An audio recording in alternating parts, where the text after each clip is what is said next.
Hi guys, welcome back to the new James Bond show with Krazy Kajeevie with no fears, limits or substitutes. The bad boy of Bond is back. I'm finally back, guys, and I'm talking about Barbara Broccoli's comments. There was a shindig party for Barbara Broccoli and Michael G. Wilson, her half-brother, the producers of the EON James Bond franchise series, and Barbara Broccoli came out with a few statements that I'm going to get straight into. Okay, and then what I'm going to do, I'm going to basically quote what Barbara Broccoli said, and then I'm going to give you unadulterated, straight down the barrel, no cuts or edits. I'm going to give you my opinion of what I think of this woman and the state of James Bond and her as a producer. Now, I know a lot of you know from my previous videos, I'm not a huge fan of her. I'm not a fan of her work ethic. And wow, I have a lot to say about it, but let's quote her first. So now, this was to Deadline. So it was a Deadline interview. And in short, she said, nobody's in the running. Now, this is really funny. It's the way Deadline have put this, where they've completely contradicted her, where Barbara Broccoli says, no one's in the running. Broccoli confirmed as they try to find Craig's replacement. Why would you put a sentence as they try to find Craig's replacement right after she's just quoted to you, no one's in the running? But anyway, bunch of geniuses that put this article together, or at least down at Deadline. We're working out where to go with him. We're talking that through. There isn't a script, and we can't come up with one until we decide how we're going to approach the next film. Because really, it's a reinvention of Bond. We're reinventing who he is, and that takes time. I'd say that filming is at least 2 years away. Okay, so I want to go over a few little things here of her very specific quotes. So overall, what I think this is an excuse. I actually think this is a big pile of horse shit from a woman that isn't very media savvy. I don't find her media savvy. I find that she thinks she is, or she tries to be media savvy. I've never thought she's the sharpest tool in the shed. I don't think Michael G. Wilson's the sharpest tool in the shed either. And I think this entire comment, everything she said here, I think is scapegoating. I think it's illogical, and it really shows her up for the lack of vision and lack of drive that she has for this incredible series. And I want to be really positive about this because, like other James Bond fans out there, I love James Bond, and I want to see this industry, this film franchise thrive. Of course, Bond's all around me. But I've got to be honest, so I'm not trying to trash her or come across like a sexist, misogynist dinosaur, though some of the comments I'm going to come out with soon will probably make me look that way, but that's fine. I'm just going to expose this woman and the garbage that she's come out with, and also by giving you the timeline of how she's completely screwed this Daniel Craig franchise up. And if you compare it to Mission Impossible, which I'm going to do in a moment, you'll see that the proof is in the pudding. So when she says here, we're working out where to go with him. Okay, the first thing you want to do, Barbara Broccoli, if you're working out where to go with him, pick up a James Bond novel. Simple. Or put Dr. No on, watch it. Watch Dr. No. Then, half an hour later, go have a coffee or a tea, whatever, then put on From Russia with Love, right? And then when you see how elaborate and how more in-depth From Russia with Love was from Dr. No, have a look what they did. They came up with, what, a 109-minute classic in Goldfinger. And what Cubby and Harry did, even though they had the novels to go off, what they did is they went by the rule I talk about a lot here on the James Bond show, the KISS rule. Keep it simple, stupid. And that's exactly what they did. Okay? And that's all Barbara Broccoli has to do, is keep it simple, stupid. Now, even though all the novels have been used up, etc., even though there's a couple of short stories I haven't quite delved into, all they need to do is get like Dr. No, get Goldfinger or whatever, right? change the lead character, change a location, but use those novels or even the screenplays based on those novels as your foundation. Or do what Mission Impossible are doing and what even the James Bond franchise used to do. Come up with great action pieces. So whether it's a gondola chase, a boat chase, a train chase, whatever, come up with great inventive set pieces and write the story around it. Get your main story, then come up with the set pieces, then fill out the story around it. It's not hard to do. And hire one good writer. Just start with one good writer and say you've got 3 months to come up with a draft. This is the direction we want to go in, right? We're going back to Bond. We're going back to Fleming. Don't reinvent the wheel. You don't need to.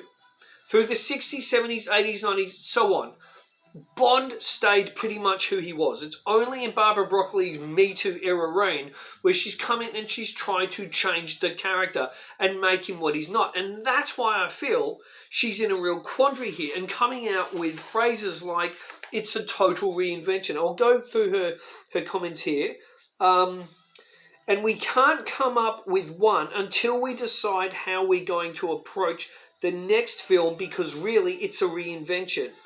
Now, I don't know if she really means this, if she really means it's a reinvention, or she's talking from the point of view of the fact is she killed off James Bond in No Time to Die, so they've got to start again. My idea is they go back to the James Bond basically at the end of Die Another Day. They avoid the silly buffoonery in that film because it was a crap film, but they just continue James Bond. They start him out and he's just Bond. And they throw in a few quips through the film that tells us, he's the same as Connery's Bond. He's the same as Roger Moore's Bond. He's the same as Dalton and Brosnan's Bond. That's all they need to do. Then the audience is like, we're back with that Bond. So they don't need a massive reinvention. And if you have a look at what Cubby would do, even when one Bond left and they're in a 70s era or 80s era or whatever. For example, Timothy Dalton, 87. A View to a Kill, last film with Roger Moore, the Roger Moore era was done. There wasn't a big reinvention. It was just a new, handsome, sexier, tough actor in Timothy Dalton was cast. They went back to Fleming and they wrote a great Fleming style with misogyny, with some sexism, action, drinks, great music, great everything. It was all there. That's all you need to do. You don't need to keep reinventing the wheel.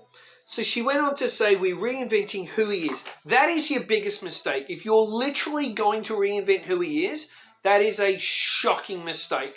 And that is going away from what Ian Fleming created and what your father created, Barbara Broccoli. We're reinventing who he is, and that takes time. I'd say that filming is at least 2 years away. Okay, if filming is 2 years away, No Time to Die wrapped filming. It was September, October 2019. The film could have been released even by February, March. They could have released that film. So No Time to Die, until the pandemic came along, No Time to Die should have been released 2020. Actually, if it wasn't for her incompetence and wanting to kill James Bond and then sacking Danny Boyle, we would have got whatever it would have been called. We would have got Bond 25. We would have got it in 2019. We didn't end up getting the film until the end of 2021. Again, because of this woman's lack of vision or her bad vision for James Bond.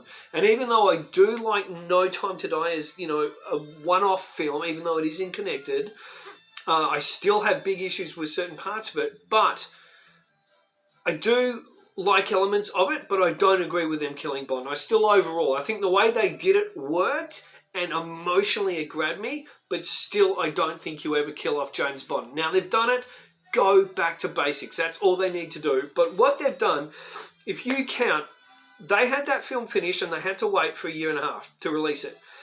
But they had the film finished 2019, okay? That's 20, 21, 22 now, 23, 24, and if this film's not going to come out to 25, that is 6 years. If you count from 2020, you got 1, 2, 3, 4, 5. It's still 4 to 5 years. That is disgraceful. All they need to do, like I said, is put a timeline on it and say, we're getting the film out. This is where Amazon, the distribution companies need to have more power around Barbara Broccoli and say, we want Bond 26 coming out 23rd. 2023. We want it coming out or at least 2024, right? Maybe 2023 is too early now, right? And they get a little bit of leeway because of the pandemic time when filming, it was very hard to do filming. However, the new Elvis film, which I've seen and I loved it, I thought it was fantastic, that was shut down for 8 months. They were about to start filming here in Australia 2020. Then it started filming in 2020. They still got the film shot, film done, and the film is out now, 2 years later. Barbara Broccoli could have done the exact same thing in that time. And between 2020, when the film was all in the can, to now is 2 years. What have they done in that 2 years? What have they done?